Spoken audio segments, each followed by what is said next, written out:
Yo, what is up, guys? It's Kim Beast here with the Random Reddit Readout. That's right, I'm here to deliver you some random stories off Reddit any day of the week. If you want the subreddit, I'll leave the links in the description, and if you have any stories, leave them in the comments and I'll give them a like and reply. Anyways, without further ado, let's get to the first story.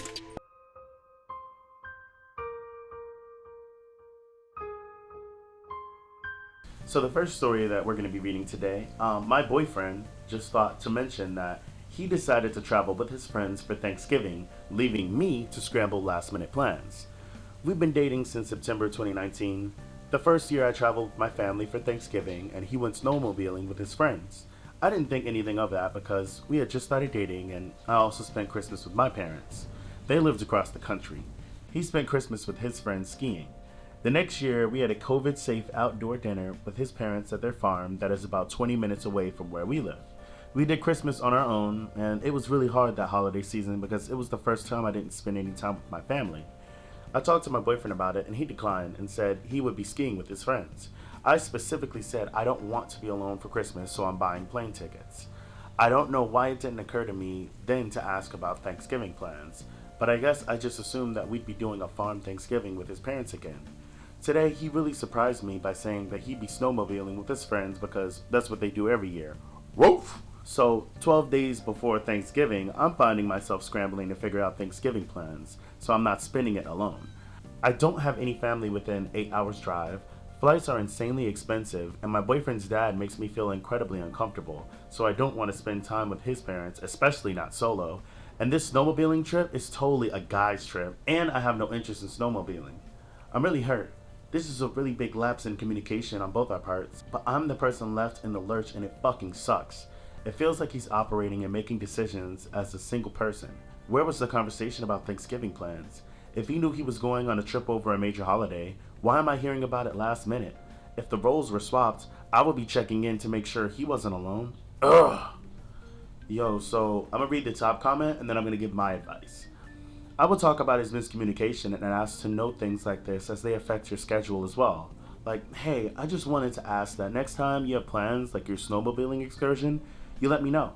Your plans do affect me, and I thought this year we'd be going to Thanksgiving together with your family. So I didn't make any other plans, and I feel like I'm going to be spending this upcoming holiday alone. I realized I could have confirmed as well, so I will also remember that for the future holidays.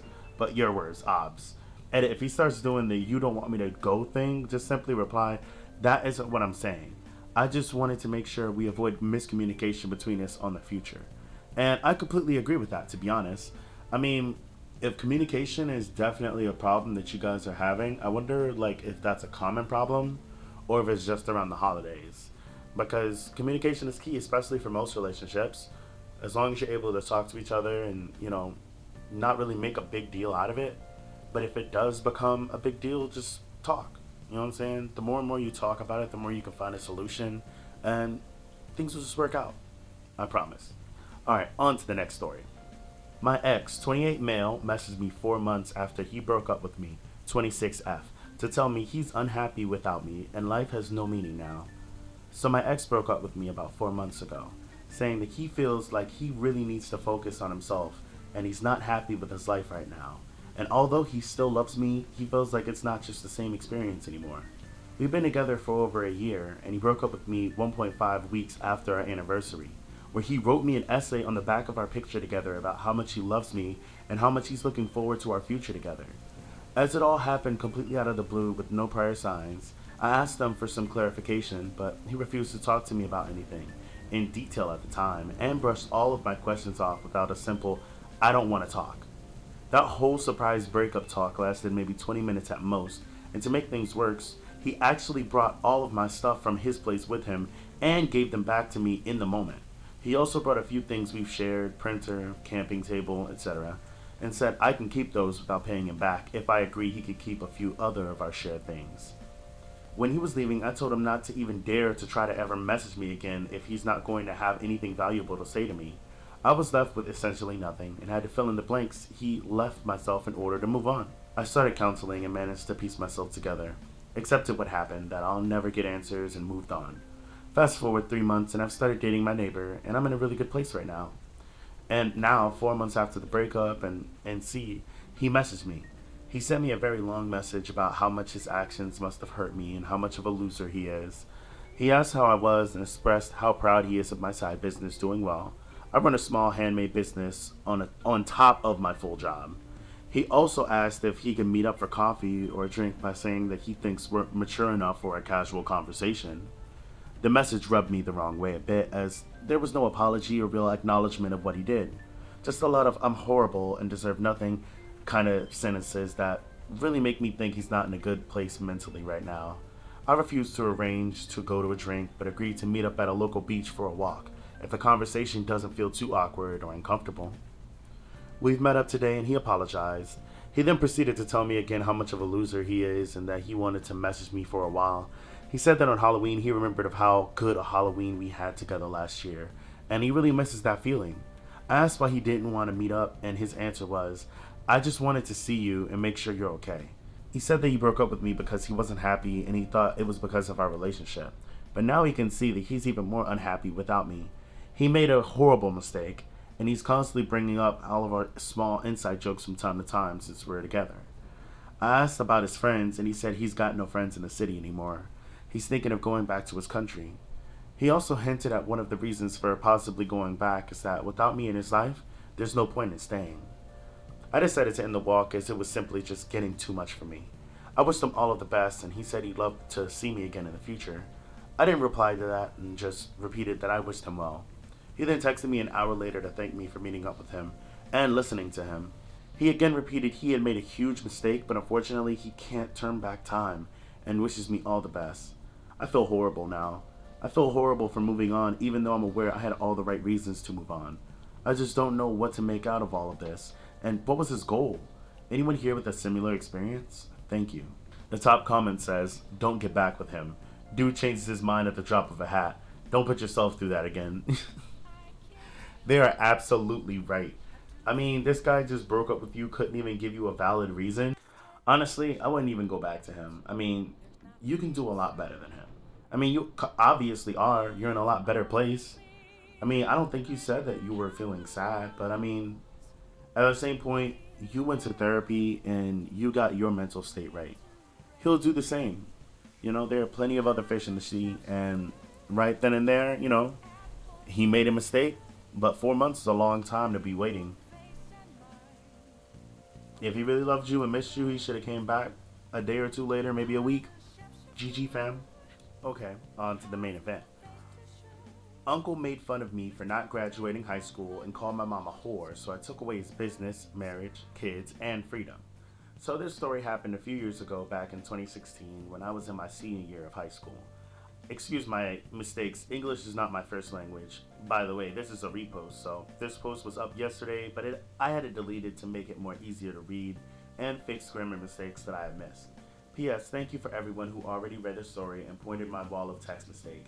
It's really my first Reddit post, and I will do better next time. I hope this time this will be more enjoyable to read and tickle your revenge needs for the day.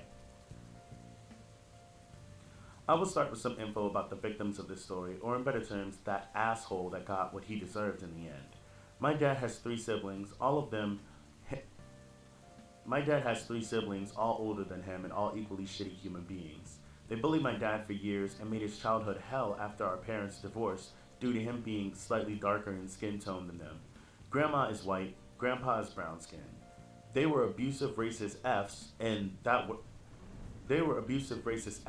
the worst of them was my older uncle, which he was a big bully and a snob that saw himself better than anyone else.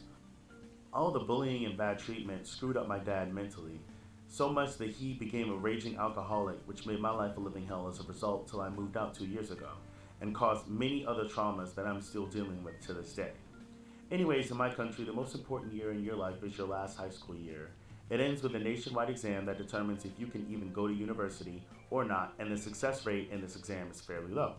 Basically, if you fail, it's either you drop out and move to low-paying jobs that will never amount to anything due to our country's bad and declining economic state, or you can just keep repeating till you get your degree and go to a university that you don't even want to be in, but at least it's a safety net that can get you out of the country hopefully one day.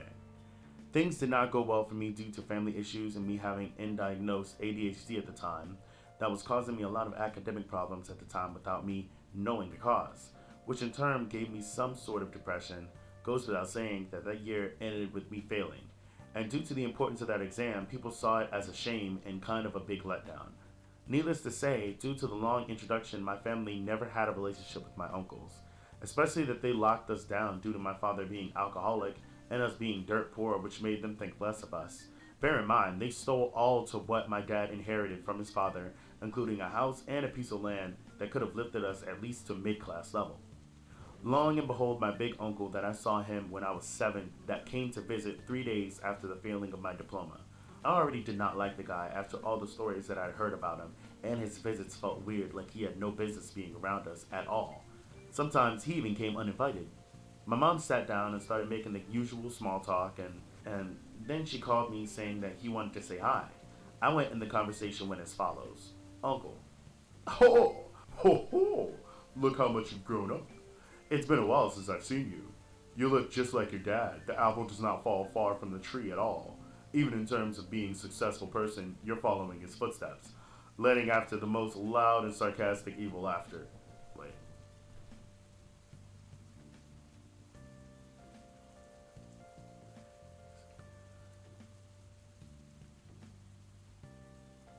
Ho ho! Look how much you've grown up. It's been a while since I've seen you. You look just like your dad. The apple does not fall far from the tree, after all.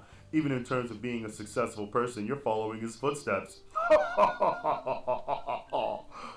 Me?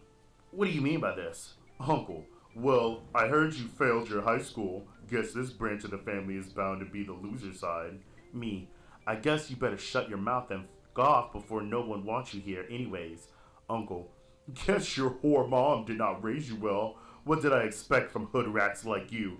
After that, things devolved into a shouting match and he left. After what happened, I was mad for a while and I couldn't forget the humiliation, and I decided that one day I will exact some revenge, and I started plotting. I did some digging till I discovered that all of his businesses and assets are on his wife's name, and he basically owns nothing due to him committing tax fraud and ripping off his former business associates out of and he basically owns nothing due to him committing tax fraud and ripping off his former business associates out of money before declaring bankruptcy and transferring the money and everything he owns to his wife to evade taxes. I came to contact with former employees that agreed to testify if this shit ever came to court, due to him being a shitty human being over and all, treating them like absolute trash while they worked for him.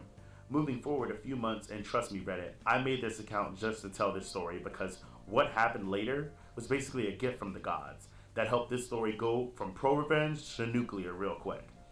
I couldn't hope for a better outcome than this. He came over to our house again to speak to my dad because he wanted to make a golden custom ring for his daughter in her 10th birthday. My dad is a jeweler. While he is in our house, he called out for me asking for a phone charger because his phone is dying, and at the moment, I almost jumped for glee. It's my chance to get his phone and dig around. Maybe I can find any documents or emails that can be used later in the police case I'm assembling against him. I told him I don't have a brick, but I can charge his phone with the cable from my laptop. Him not knowing any better like a boomer he is, he gave me his phone without batting an eye. His phone had a passcode and asking for it was too suspicious, so my plan to check his email went down the drain. But still, I removed his SD card, put it into my laptop, and copied all his files, charged his phone, and gave it back. He eventually left and boom, locked in my room and started checking all the files. I found nothing at all, but as soon as I was about to give up, I found a wall hidden with a few videos on it, and then I struck gold. A full-blown sex tape of him with another woman, with his face fully available, clear as daylight, and I was literally singing to myself from excitement. The revenge. For a few weeks, I made a Facebook account, made it look like it was his mistress's account, made a bunch of other accounts that looked like his friends and family commenting and interacting with her. After that, I added his wife and texted her saying that I am her husband's mistress. She did not believe me at first until I gave her too much personal info that I knew about him for her to keep not believing me. Told her that he lied and said they were divorced and promised me marriage. She requested to talk to me on the phone, made a female friend help me out, lending her her voice. She was destroyed, and I sent her the sex tape as proof. After that, she filed for divorce immediately and sued him for infidelity, which lost him custody and visitation rights for his girls. She took everything from him, even the house and all of his money and assets that they were on her name. Overnight, he became homeless with 0 pennies to his name, but that was not enough for me. I met up with his former business partner through a former employee who especially hated my uncle's guts and told him everything about that the plans with the employees are willing to testify against him in court, and he agreed to following a lawsuit.